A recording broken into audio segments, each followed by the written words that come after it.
Well, to start with, now reside in Waco, Texas, with my wife, Charlene. We've been married 52 years. We have one son and one daughter, son David and daughter Valerie. My son served in the Navy in the middle 90s on board a missile destroyer, so I'm proud of that. To continue, I was in the area of the draft. Some guys and myself were discussing the day before possibly joining the Air Force in the next week.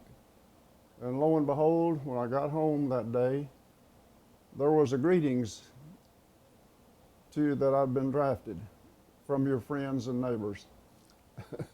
And from there, I don't remember how many days it was before we caught the bus out of Waco to Dallas, and this is where the surprise took place.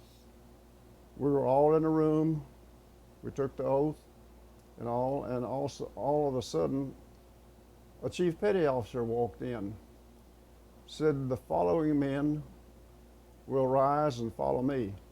And as near as I remember, my name was first. And we all looked at each other, kind of puzzled. We didn't know what was going on.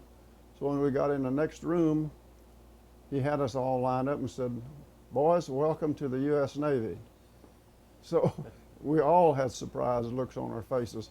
But in the long run, it was a good surprise. I enjoyed my tour in the Navy, even though it was short, being drafted. And there was quite a few that was drafted in that era to join the Navy.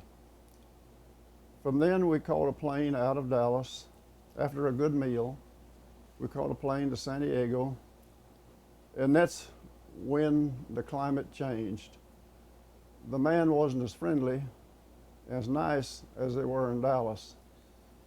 They shouted commands, and we got there about midnight, and we were issued some clothing and so forth to rest, and we got to bed about 1 o'clock and got up about 3 o'clock.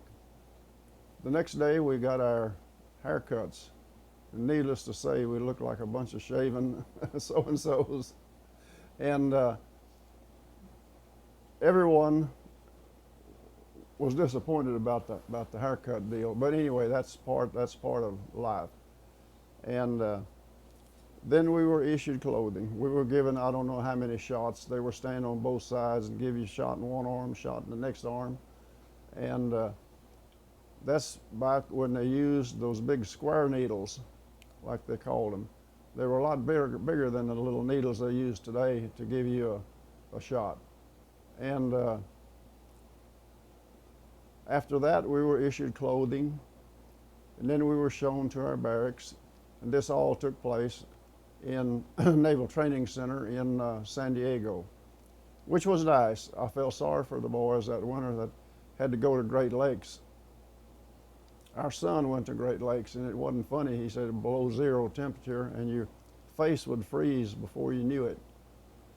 But anyway, we had a good boot camp. We had a chief gunner's mate. By the way, he looked like Frank Sinatra. and he was good to us. He was like a father.